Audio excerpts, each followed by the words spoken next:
Bom dia, amigos. Mais um domingo, estamos aqui para o nosso culto matinal dominical. Pela graça de Deus, podemos estar aqui, tendo esse momento de iniciar a nossa semana, buscando em primeiro lugar o reino de Deus, louvando, agradecendo, orando e compartilhando da palavra de Deus, porque nós temos que aprender para podermos pôr em prática os ensinamentos da palavra de Deus. Para isso, a cada domingo, nós estamos aqui em nome de Jesus Cristo, nosso Senhor.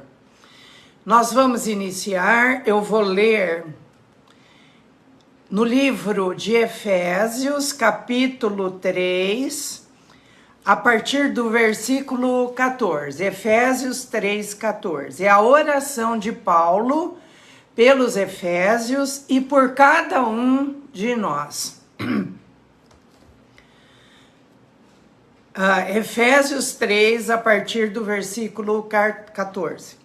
Por esta causa me ponho de joelhos diante do Pai, de quem toma o nome toda a família, tanto no céu como na terra, para que, segundo a riqueza da sua glória, vos conceda que sejais fortalecidos com poder, mediante o seu Espírito no homem interior.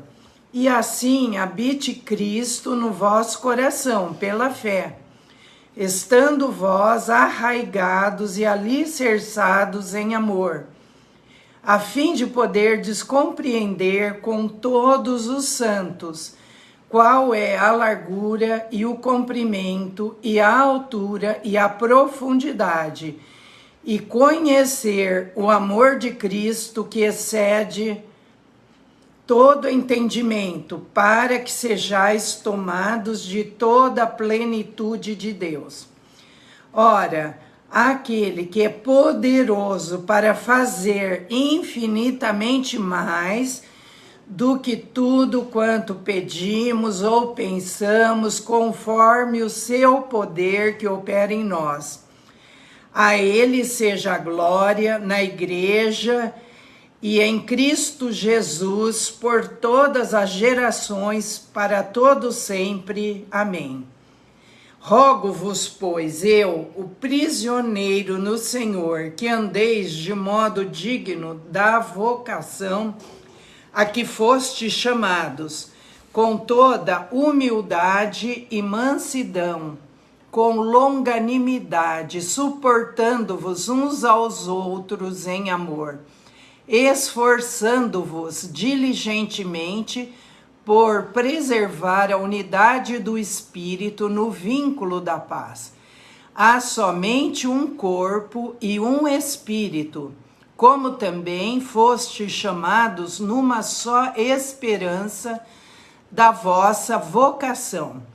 Há um só Senhor, uma só fé, um só batismo, um só Deus e Pai de todos, o qual é sobre todos, age por meio de todos e está em todos. Versículo 17. Isto, portanto, digo e no Senhor testifico, que não mais andeis como também andam os gentios, na vaidade dos seus próprios pensamentos, obscurecidos de entendimento, alheios à vida de Deus por causa da ignorância em que vivem, pela dureza do seu coração, os quais, tendo se tornado insensíveis, se entregaram à dissolução, para com avidez cometerem toda sorte de impureza. Mas não foi assim que aprendestes a Cristo, se é que, de fato, o tendes ouvido e nele fostes instruídos, segundo é a verdade em Jesus. No sentido de que, quanto ao trato passado, vos despojeis do velho homem, para que se corrompa que se corrompe segundo as concupiscências do engano, e vos renoveis no espírito do vosso entendimento, e vos revistais do novo homem, criado segundo Deus, em justiça e gratidão procedentes da verdade. Amém. Vou cantar só uma música curtinha. Flua em mim, Senhor, a tua graça. Flua em mim, Senhor, o teu amor. Flua em mim, Senhor, a tua vida. Flua em mim, Senhor, o teu perdão. Flua em mim, Senhor, a tua graça. Flua em mim, Senhor, o teu amor. Flua em mim, Senhor, a tua vida. Flua em mim, Senhor, o teu perdão. Para te adorar e declarar meu amor, para te coroar, meu Rei, Senhor da minha vida, para te adorar e declarar meu amor, para te coroar, meu Rei, Senhor da minha vida. Vamos orar? Senhor nosso Deus, nosso Pai, louvado seja o teu nome, exaltado seja o Senhor, nosso Deus, nosso Pai, que enviou seu Filho amado para nos mostrar, para nos ensinar o caminho, a verdade, a vida. Obrigada, Senhor, porque o Senhor nos enviou o teu Espírito Santo para estar conosco todos os dias da nossa vida, para ser o nosso instrutor, o nosso orientador, o nosso guia. Ó Espírito Santo amado, te louvamos, te glorificamos e te pedimos, venha Espírito Santo, enche-nos, Senhor, com teu amor, com a tua graça, com o teu perdão, com a tua longanimidade. Ajuda-nos, Senhor, a perseverar no caminho da fé, no aplicar a palavra de Deus na nossa vida, no nosso dia a dia. Ajuda-nos, Senhor, porque só o Senhor pode nos colocar nesse caminho que Jesus veio ao mundo e nos ensinou, vivendo, morrendo, ressuscitando. Ó Deus Pai Todo-Poderoso, renova em nós a tua bênção, o teu poder, fortalece-nos na fé e não nos deixe cair em tentação, Senhor, porque teu é o reino, teu é o poder e a glória para sempre. Abençoa, Senhor, as nossas vidas, abençoa a mim, o Michel, a nossa família, nossos filhos, netos. Abençoa cada um que está participando conosco, suas famílias. Estenda a tua bênção, a tua graça para todos os seus queridos, que nenhum fique fora, Senhor, da tua tão grande salvação. Alcança, Senhor, aqueles que estão endurecidos. Ó Deus, tem misericórdia, Senhor, dos que estão cegos, que não entendem, que não compreendem a verdade do teu santo evangelho. Ó Deus, eu te agradeço, ó Jesus amado, porque o Senhor veio ao mundo manifestando a tua graça, nos salvando, nos livrando da morte e do mal. Obrigada, Jesus querido. Fala conosco agora nessa manhã, através do estudo da tua palavra. Abençoa o Michel, enche ele da tua sabedoria e da tua unção. Obrigada, Senhor, por tudo. Em nome de Jesus oramos. Amém. Amém.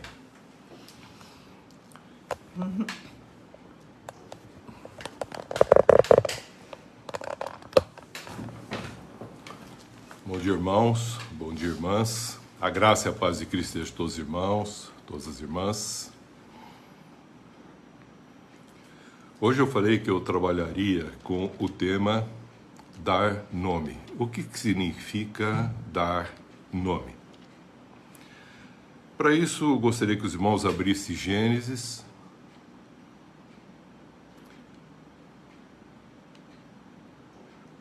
capítulo 2, os versículos apenas 19 e 20.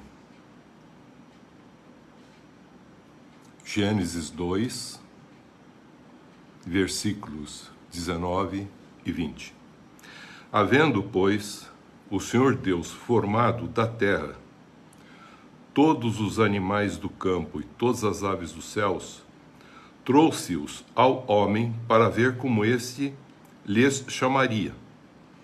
E o nome que o homem desse a todos os seres viventes, esse seria o nome deles. Deu nome o homem a todos os animais domésticos, às aves dos céus, e a todos os animais selváticos. Para o homem, todavia, não se achava uma auxiliadora que lhe fosse idônea. Então eu quero, primeiramente, falar que dar nome, se referindo ao Criador, ao Elohim, o Deus Criador, ele dá nome porque ele tem poder e autoridade. Esse poder que ele tem, ele não dá para ninguém, porque é com esse poder é que ele cria, ele traz à existência o que não é visível para o visível. Por isso que quando se usa a palavra criar, aqui no Gênesis, no capítulo 1, está se referindo a trazer à existência de um pensamento que está exclusivamente no coração e na vontade de Deus. Está dentro do próprio Deus. Por que que ele quis criar os céus e a terra? Não precisaria disso, mas ele quis assim fazer. Esse criar cabe quase que exclusivamente para Deus. A palavra criar para o homem não tem muito sentido. Mas o interessante, nós lemos aqui que ele falou que ele traz para o homem tudo que ele formou, não tudo que ele criou, mas o que ele formou. E nós sabemos que ele começou a criar todas as coisas, os céus, a terra, e foi pondo nome, com poder e autoridade. Então você vê no capítulo 1, em que ele faz tudo acontecer com relação aos céus e à terra e vai dando nome. Então ele fala a respeito, por exemplo, assim, quanto ao contexto do firmamento, que ele fez a separação de águas para cima e para baixo, ele chamou, o Elohim chamou o firmamento céus. Com relação ao conjunto de terra que apareceu a partir das águas, ele chamou terra, com letra maiúscula. E ao ajuntamento das águas, ele chamou mares. Ele foi dando nome. Tudo isso significa que ele é o Senhor da criação, por isso ele tem poder, todo poder e autoridade. Mas ele não dá poder para o homem, ele dá apenas a autoridade para o homem, junto com ele, governar. Então ele foi criando todas as coisas. Foi criando os animais, os grandes animais, os pequenos animais. Depois, você vê nitidamente no capítulo 1, versículo 26, que ele diz assim, também disse Deus. Elohim também disse, façamos. Aqui ele não está mais falando a respeito de um pensamento, por que ele está criando. Ele falou, façamos. E esse façamos é uma expressão que é diferente do criar. A palavra criar no hebraico é bará. E agora, fazer é asa. Façamos. Agora ele está exprimindo a sua vontade. Vamos fazer o homem a nossa imagem e semelhança. Ele fala, façamos o homem. Queridos, deixa o Espírito trabalhar. Façamos, é um artigo definido, o homem. Ele não ia formar um homem. Façamos o homem. A essa condição é que vem a palavra para esse homem, Adão. E Adão não está se referindo ao sexo masculino.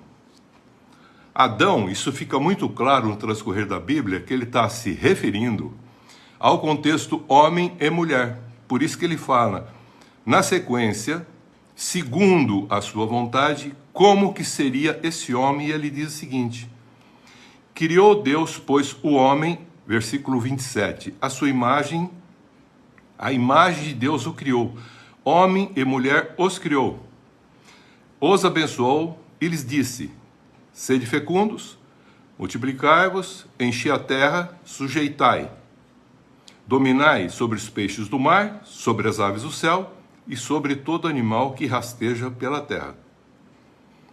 E dou para vocês toda a erva do campo e as frutos que têm as sementes para vocês terem alimentos.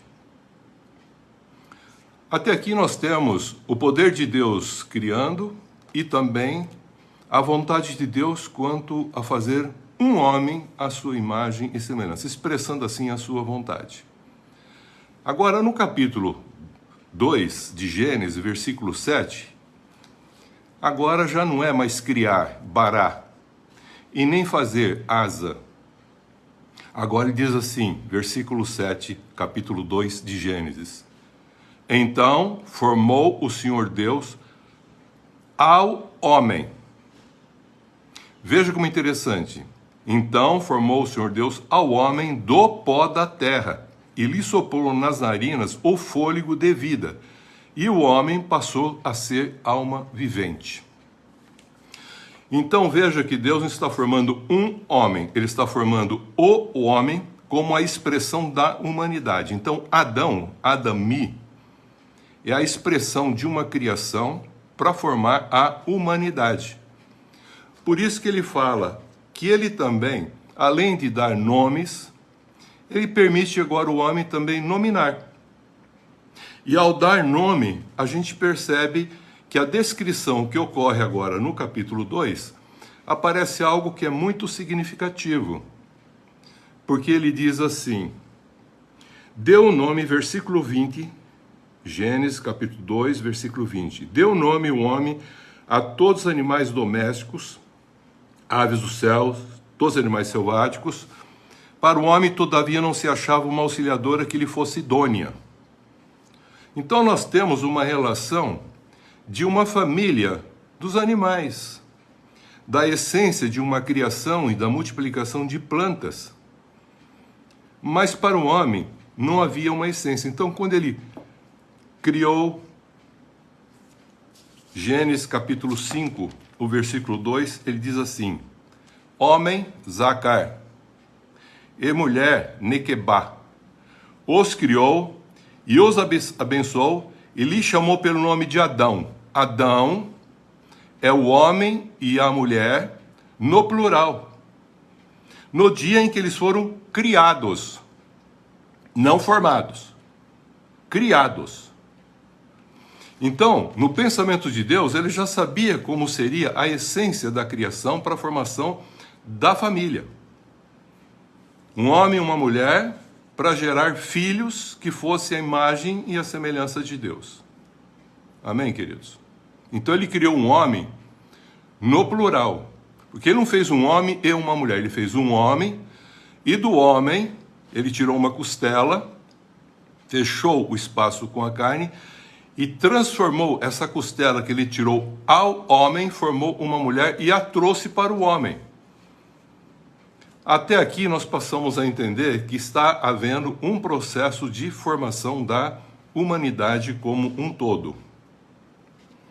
Então nós percebemos que primeiro ele formou Adão, Gênesis 2:7, passou instruções para ele, o homem já dava nome, mas ele viu que não era bom o homem estar só, porque não tinha alguém que tinha essa mesma correlação para ter relacionamento e comunhão com ele. Os animais tinham, o homem não. Então, viu Deus que não era bom o homem ficar isolado. Ah, mas eu estou com Deus. Sim, você está com Deus, mas você não tem um semelhante a você para expressar e dar continuidade na formação de pessoas com a imagem e semelhança de Deus. Então, ao homem Adão, ele deu autoridade para nominar. Veja a palavra. Então você pode pôr nome. E o ser humano está pondo nome em tantas coisas. Põe nome nos filhos, põe nome nos animais, põe nome nas plantas, põe nome em quase todas as coisas. E o nome que desce, assim o seria. Como ele viu que não era bom o homem viver só, fez essa auxiliadora. E o que é interessante, esse homem, formado primeiro, num plural, já com o pensamento de Deus para ter uma auxiliadora idônea, sabendo disso, é um ser só para formar uma só carne. Os dois. Mas para que isso acontecesse, a sequência no Gênesis 2:21 para frente, ele fala que ele deu um sono profundo para o homem. Um profundo sono, tirou uma costela, fechou com carne o lugar, e dessa costela ele transformou numa mulher. E trouxe para o homem. O homem acordado do seu sono, vê a mulher, percebe a semelhança existente, diz carne da minha carne, ossos dos meus ossos, e ele se autodenominou Ish. E por ele ser o Ish, ele chamou a sua mulher, por ter a mesma identidade e composição, a partir dele de Ishá. Então essa denominação que ele dá Ish e Ishá, porque foi tirado do varão. Essas sequências de acontecimentos são muito importantes, porque a gente percebe que Jesus Cristo é o último Adão. E Deus também deu um sono profundo para ele. E para que formasse a mulher do Cordeiro, ele deu um sono profundo para Jesus. Então Jesus agora está num contexto como se ele estivesse dormindo, é um sentido figurado, para formar a sua igreja, a sua noiva. Aqui o Adão e a Eva não tinham se casado, por isso que quando ele formou e transformou numa mulher, ele diz assim no versículo 23, e disse o homem, esta afinal é osso dos meus ossos e carne da minha carne, chamar-se-á Ishá, varoa, porquanto do Ish foi tomada. Por isso, veja a palavra, por isso deixa o homem pai e mãe, e se une à sua mulher, tornando-se os dois uma só carne. A partir daí, é o que nós entendemos como coabitar, gerar filhos, formar uma família. Ora, um e o outro, o homem e a sua mulher, estavam nus e não se envergonhavam. Mas antes que eles coabitassem e formassem um filho com a imagem e semelhança de Deus, o mal enganou Eva. E ela comeu da árvore e deu também para o homem. E o homem comeu. E ambos morreram espiritualmente, se separando assim de Deus. Assim, o nome Ish significa portador da semente.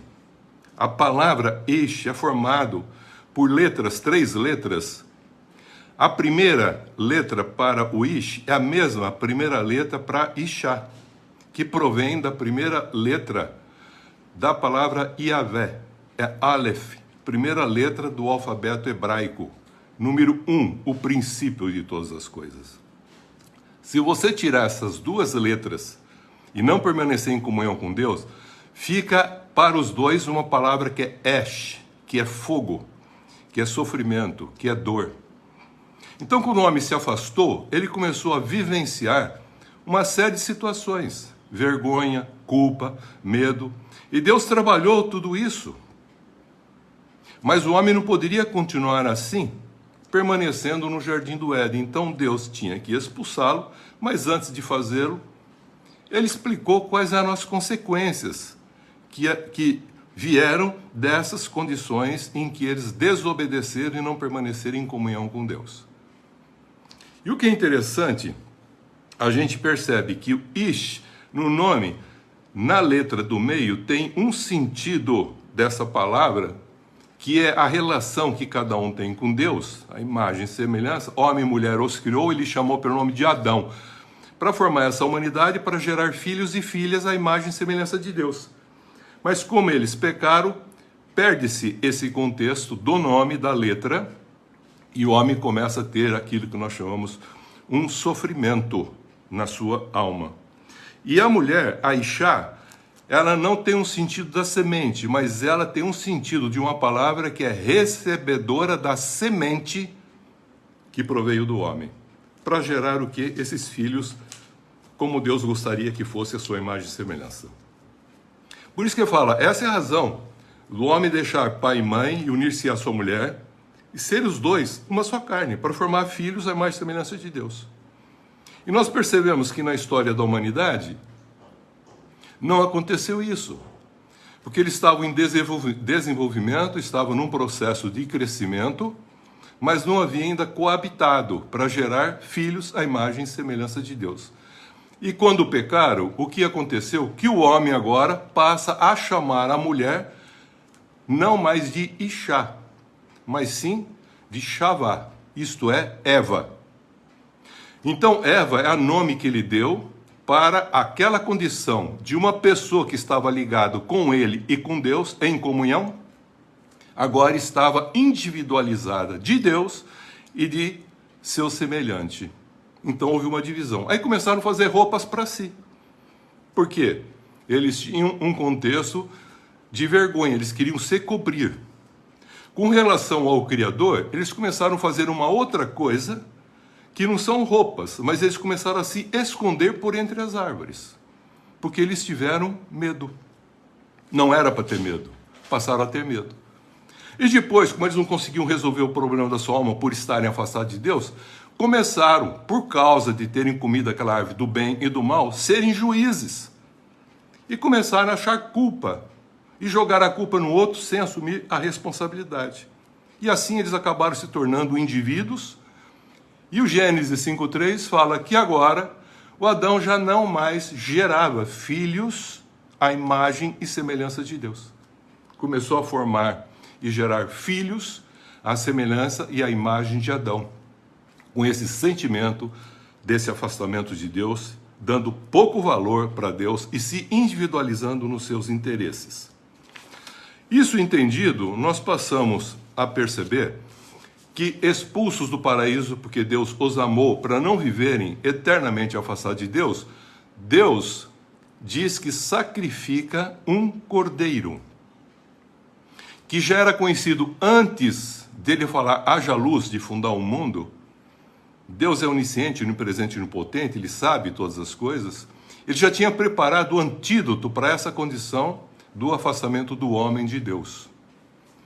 E o que é mais interessante, então, antes de eles serem expulsos, Deus veste os dois com uma pele de um cordeiro, que o Apocalipse 13:10, de 8 até 10, explica lá que é o símbolo desse cordeiro que viria.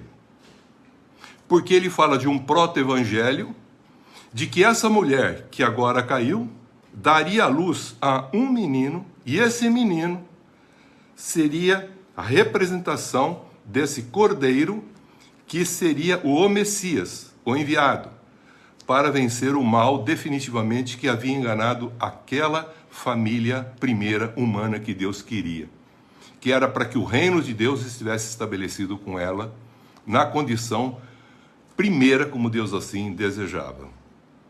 E Deus começou a trabalhar agora novamente para restaurar todas as coisas. Então, ele expulsa o homem e lança-o na terra da qual ele tinha sido tomado, formado.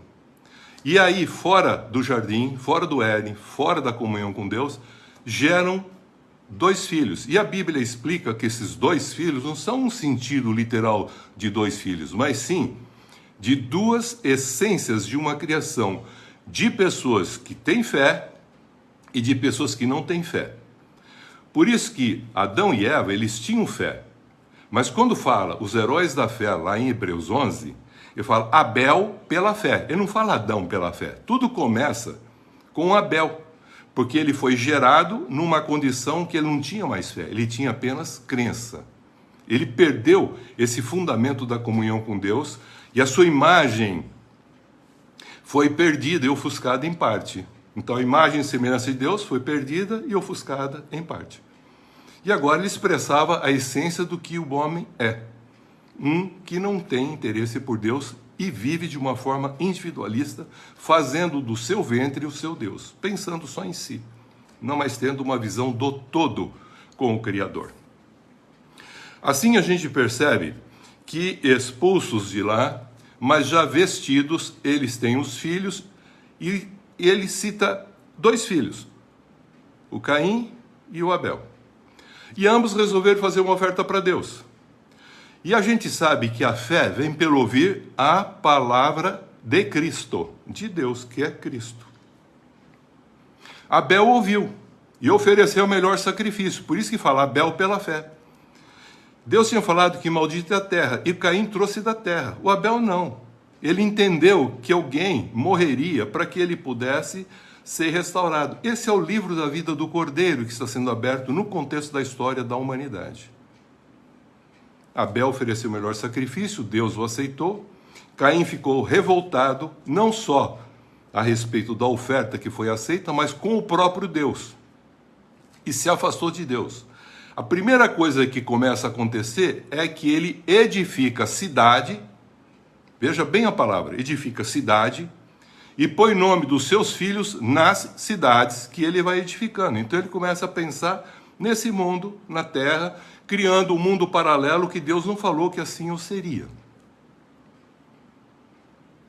Se afasta de Deus, mas Deus continua buscando, põe um sinal para que ninguém mexa nele ou mexa com ele. O amor de Deus continua com todos. Mas a mulher percebe, logo no capítulo 4, que essa mulher que havia gerado 2 filhos, 2 genealogias, um de uma promessa e fé, e de outro que pensa na terra apenas, e que não tem uma perspectiva futura, tem apenas uma expectativa presente terrena. Ela ficou preocupada porque Abel não existia mais, que era uma geração, uma genealogia de fé. Então ela orou para Deus para dar um substituto no lugar de Abel. E então Deus permitiu que ela concebesse um filho, a qual chamou Sete, que vai formar o que nós chamamos a genealogia de Adão. Então vão ter 2 genealogias presentes nessa condição do mundo: os cainitas e os setitas. Ambos vão ouvir a palavra de Deus. Só que a gente vai perceber que um vai ter frutos e outros não vão ter frutos. Mas não é porque Deus assim o fez. Não, é porque eles têm o livre-arbítrio para escolher. Eles têm que ter a capacidade do entendimento e a percepção e a sensibilidade de entender o que Deus está revelando. E tudo que pode agradar a Deus é pela fé. Não é por crença, é por fé, porque vai expressar justiça. Então, Deus, no seu amor, na sua infinita graça, bondade, misericórdia e fidelidade, depois que vestiu o homem, o Abel entendeu, mas matou. O Sete começou a viver a geração de Sete, que são de Adão. Você vê que fala que viveram tanto tempo, tiveram filhos e filhos, depois tem uma palavrinha bombástica, e morreu. Mas tem um detalhe muito interessante que fala que Enoque, o 7º dessa geração, andou com Deus e não morreu. Deus o levou para si. Isso está revelando uma realidade que mesmo que aqueles que são os que creem, nem sempre são os que têm fé. Mas a crença todos têm. Até o mal crê também. Já vimos isso. Mas não transformou a crença numa fé, porque não acrescentou à fé que foi revelada virtude, conhecimento, domínio próprio para ficar parecido com o Cristo. O interessante é que Enoque teve essa condição. E a história humana vai acontecendo. Aparece um homem chamado Noé, justo, que salva a humanidade de uma destruição total e faz uma grande arca, e com isso ele perpetua o contexto da vida na terra. Mas acontece que desses, a partir de Noé, e seus filhos, Sem, Cão e Jafé, vêm todas as nações, as 70 nações que estão esparramadas em toda a face da terra, todos os seres humanos, eles vêm de um único Deus que os criou, formou e os fez, com o objetivo de, junto com Deus, fazerem a vontade de Deus, trabalharem em prol do reino de Deus. Mas acontece que essas nações tinham as suas línguas, diz lá em Gênesis 10. Mas acontece que a linguagem que ele está se referindo aqui, a maneira de adorar era uma só. Todos adoravam um único Deus, desse que falou para eles a respeito de quem? Sem, Cão e Jafé. E a gente percebe que na história foi tendo o quê? Partidos, separações, não o entendimento completo desse Deus, e eles resolveram fazer alguma coisa para ter um nome que ficasse poderoso sobre a terra, e eles começaram a fazer tijolos e com betume, fazer uma torre que toca ao céu. Então veja bem como a história vai contando para a gente. Primeiramente, os cainitas fizeram cidade e punham nomes. Agora as nações percebem que eles não entenderam esse único Deus.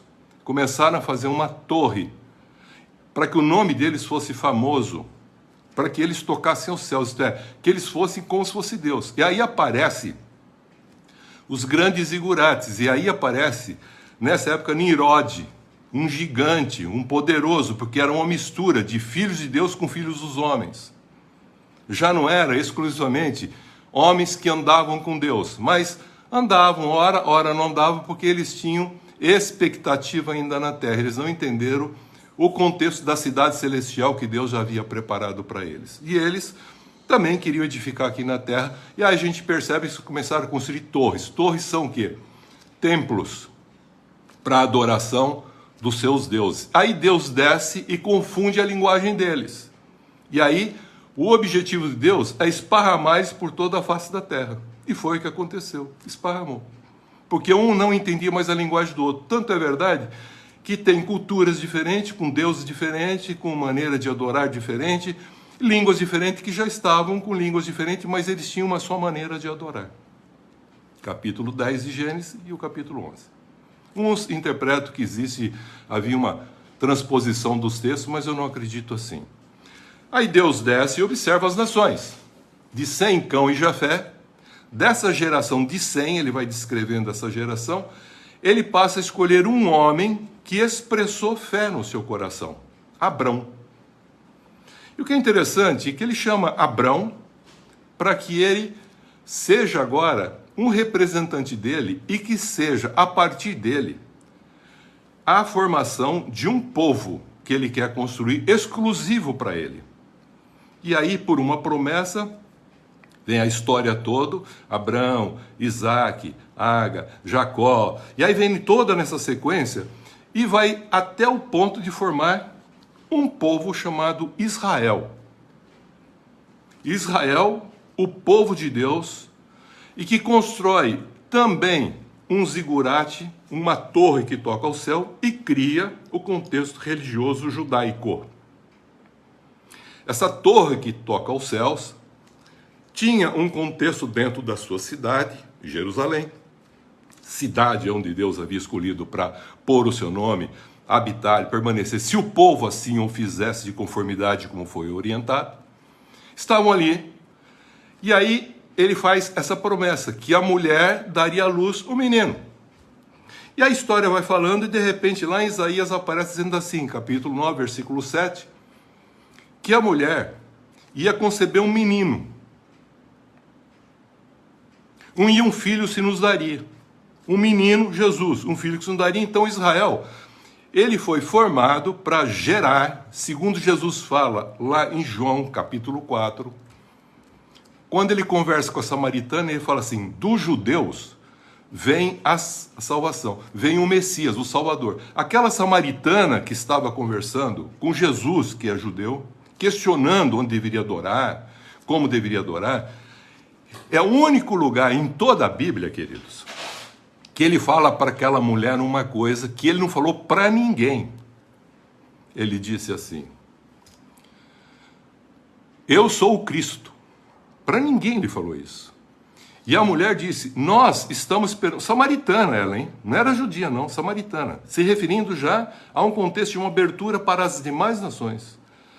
Ela falou: nós estamos esperando o Cristo, o Salvador. E ele falou: eu sou esse que fala. Ela falou: mas quando ele vier, ele vai revelar todas as coisas. E ela falou: ele revelou a minha vida, revelou todas as coisas. Ouvia com um baldinho, como eu já falei, ficando andando, buscando água. Quando eu entendi o Cristo, a revelação, eu chutei o balde. Não criei mais uma dependência de um balde. Agora eu quero ser águas vivas que expressam através de mim esse amor que Deus revelou em mim. E essa mulher transforma uma cidade de Samaria e traz para Jesus. Querido, é algo assim muito significativo. Jesus falar que importava ele passar por Samaria, porque ele já sabia que o evangelho não ficaria com os judeus, porque os judeus o rejeitariam, e rejeitaram ele. Como nação, rejeitaram. Mas Deus não desamparou por causa dos patriarcas. Então, Romanos, capítulo 9, 10 e 11, Paulo fala sobre os judeus e fala da igreja. E fala que Deus vai usar da misericórdia para com os dois. A igreja foi formada pelos gentios, então ele vai tirar o reino que está com os judeus que não aceitaram o Salvador, que veio para que eles pudessem ser o ano aceitável do Senhor e não entrasse em condenação, em juízo. Agora ele abre e convida todas as pessoas, bons e ruins, vai para a encruzilhada e pega de tudo que tiver. Isso é, pega todos os gentios. Porque em Cristo, querido, está consumado, não há mais judeus nem gregos. Em Cristo, ele quebrou o muro de separação.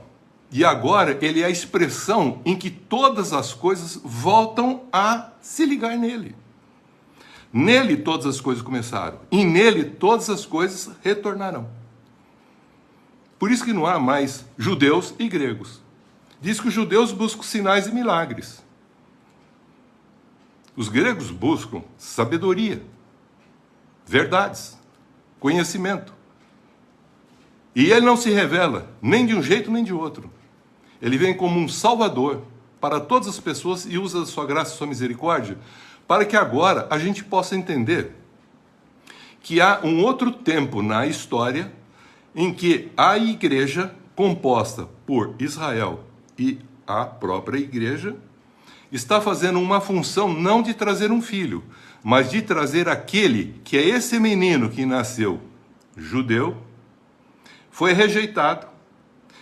Israel vai aceitá-lo novamente e ele, Israel, receberá a graça e a misericórdia de Deus e ambos, a igreja de Israel, vão trabalhar conjuntamente no fim dos tempos para revelar a vontade de Deus, até que a besta que surge do abismo, capítulo 11 de Apocalipse 17, vai surgir e se levantará contra essas duas testemunhas de Deus na terra, igreja e Israel.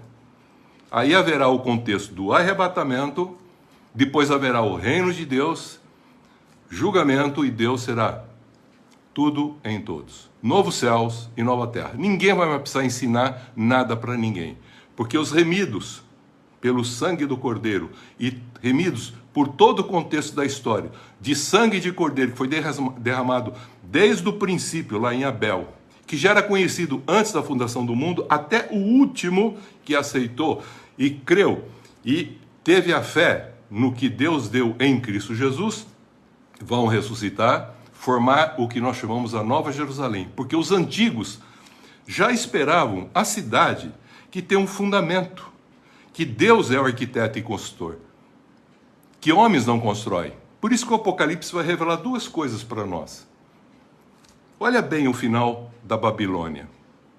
E olha bem o que será a Nova Jerusalém que Deus assim desejava desde que ele criou o homem, a humanidade. Então ele vai restaurar a humanidade e todos aqueles que tiveram o seu nome inscrito no livro da vida do Cordeiro, viverão essa plenitude no fim dos tempos, não passarão pelo juízo final, mas Jesus virá para fazer com que tudo isso seja consumado, porque ele falou que pisaria a cabeça da serpente, o mal não mais existiria, depois ele levaria todos remidos para o Pai, e o Pai seria tudo em todos, e aí fecharia o tempo e a humanidade seria novamente com a imagem e semelhança que o Pai sempre desejou desde o princípio, uma família que expressa esse Cristo aonde se encontra. Veja que se dar nomes, querido, é um contexto muito importante, porque expressa todo o tempo da história. E nós precisamos entender isso. Então nós estamos às vezes dando nomes, mas com os interesses, com os privilégios, com os direitos que nós buscamos para nós mesmos. Ou nós damos verdadeiramente o nome qual Deus deu e assim permitiu que a gente desse para expressar o louvor da sua glória. É sobre isso que eu gostaria de trabalhar hoje em específico, não vou continuar mais por causa que tem muita coisa para falar, mas eu gostaria de mostrar alguns pontos que são fundamentais retomando. A história da humanidade começou formando um casamento e ela vai terminar com as bodas do Cordeiro, um casamento. Por isso que a igreja e o Espírito Santo convida todas as pessoas, quer judeus, quer não judeus, gentios ou não gentios, pagãos ou não pagãos, convida e até força para entrar, para participar da ceia, da mesa do Senhor, porque hoje nós estamos comemorando as bodas de um noivado, mas haverá o dia em que o Senhor aparecerá, como Adão olhou para a mulher e disse, ossos dos meus ossos, carne da minha carne, o Cristo ao olhar para nós vai dizer, como a igreja formada, ele vai dizer assim, espírito do meu espírito e vida da minha vida, porque nós viemos do Cristo. Aquilo que sustentava ele era o Espírito Santo. O Espírito Santo agora está em nós. Ele deixou aqui para formar a sua igreja. E não só isso, mas o próprio Espírito é que dava vida. E essa vida nós também temos hoje plena. Por isso nós precisamos de entender essas características. Então, o primeiro Adão se afastou, Deus mostrou como seria a revelação na história, nascem os filhos, 2 gerações, umas que se preocupam com as coisas de Deus, outras que não se preocupam. Ele não está falando que ele está fazendo gente para preocupar ou não, não, é o livre-arbítrio de escolha, está falando que isso acontecerá, mas não quer dizer que será.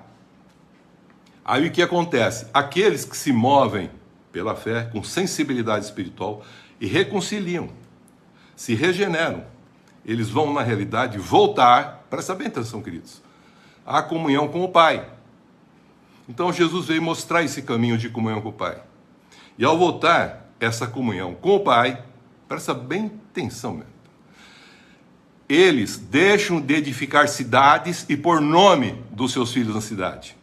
Nessas cidades eles param de produzir templos que tocam ao céu para serem deuses, mas eles entendem que o corpo deles, como Jesus ensinou em João capítulo 2, é templo do Espírito Santo, onde Deus habita, queridos.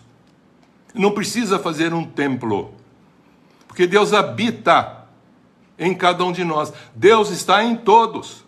Há uma só fé, há um só Deus, há um só batismo. Aí a pessoa pergunta, por que tem tantos? É porque as pessoas tiveram uma confusão de linguagem, da forma de adorar, e acharam que tinham outros deuses. E agora vem o Espírito Santo e faz com que todos falem uma única língua.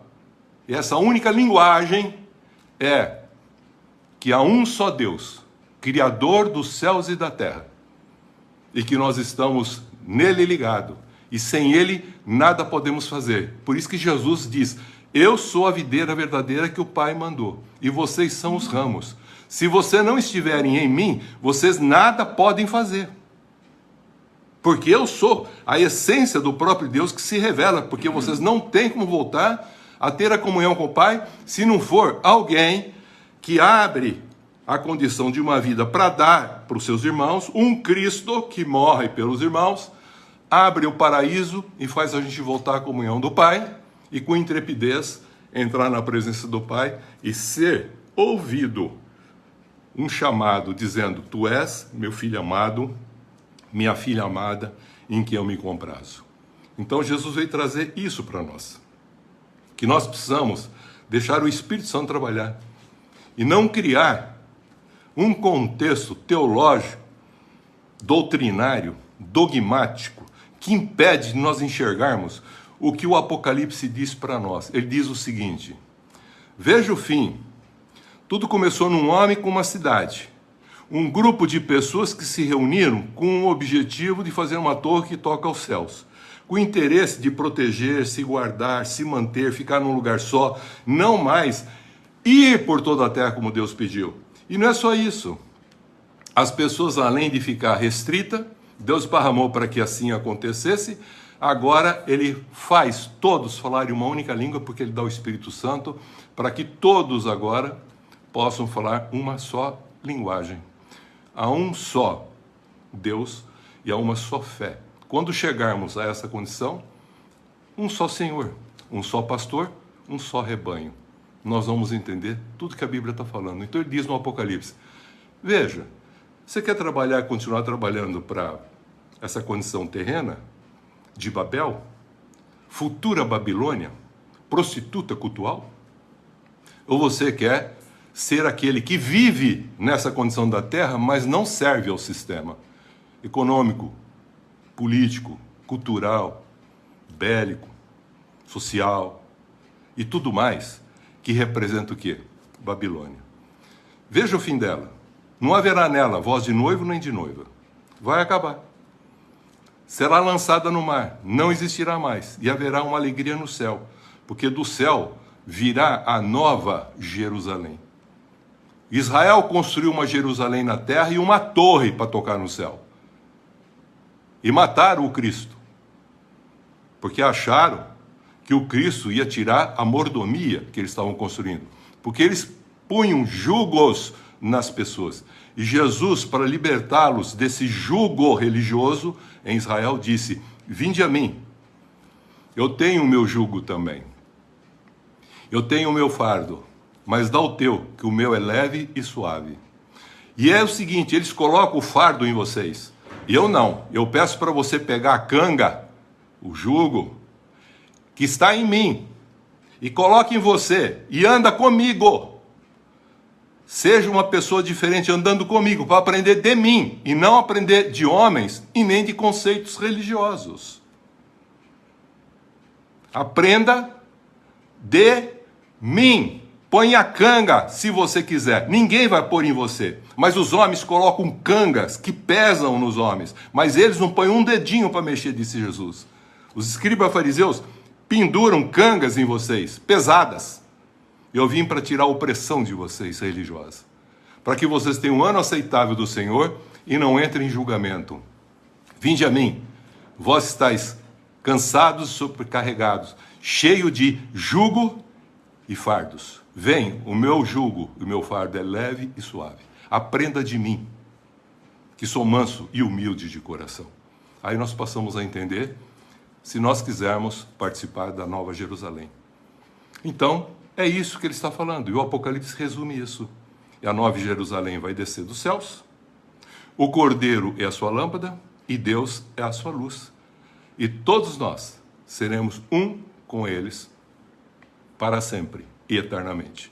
Não haverá mais choro, nem dor, nem sofrimento, porque as primeiras coisas já passaram. Por isso, quando Jesus veio, queridos, eu vou encerrar dizendo, ele virou para o Pai e falou: está consumado. Aí a pergunta foi: está consumado o quê? Ele falou: está consumado. Sabe o que aquele homem o Senhor começou a fazer lá? Que ele se afastou? Agora está consumado. Porque em mim vai se consumar todas as coisas, porque a partir de mim todas foram criadas. E em mim todas retornarão. Então eu sou o princípio e o fim. E todas as coisas voltarão a ser como o Senhor desejou no princípio. Por isso que ao nome de Jesus não há outro nome. Todo joelho se dobrará e toda língua confessará que Jesus Cristo é o Senhor.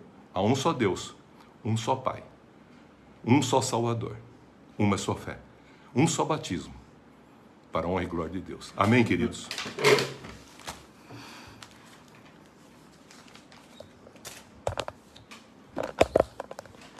Amém. Pudemos crescer um pouquinho mais no conhecimento de Deus, desde o Gênesis até o Apocalipse, Deus se manifestando na história da humanidade. Por isso nós temos que ler a Bíblia e compreender o que Deus nos revela através das Escrituras, até a vinda de Jesus Cristo, e nos preparando para as bodas do Cordeiro, Amém. onde nos reuniremos com Ele no final. E é esse o nosso desejo. Amém. Vamos estar orando agora, encerrando esse nosso momento de culto, e depois faremos a oração da semana. Senhor nosso Deus, nosso Pai, obrigada por estar presente a cada dia na nossa vida. Obrigada, Senhor, por cada manhã que o Senhor nos desperta e o Senhor nos concede a vida, Pai. E nós te louvamos e te agradecemos, porque sabemos que o Senhor está conosco e o Senhor nos fortalece, nos revigora a cada dia, a cada manhã. Ó Deus Todo-Poderoso, nós te louvamos. Grande é, Senhor, o teu nome. Amém. Obrigada, Senhor, por tudo. Nos abençoe, nos guarde. Pedimos uma semana agora, que possamos iniciar essa semana e ter comunhão com o Senhor a cada dia dessa semana. Fica conosco, Senhor. Dá a tua bênção, a tua cura, a tua libertação para aqueles que estão precisando. Amém. E fica conosco, Senhor, em nome de Jesus. Glória amém. Ao teu nome, Pai. Nós iniciamos esta semana. Tomamos posse para nossas vidas, para nossas famílias, para nossos trabalhos, de uma semana de bênçãos, uma semana de vitórias, sempre confiantes nas promessas de Deus, e rejeitamos toda obra maligna contra nós, e que não sejamos usados pelo mal. Em nome do Pai, do Filho e do Espírito Santo. Amém. Deus abençoe a todos. Amém.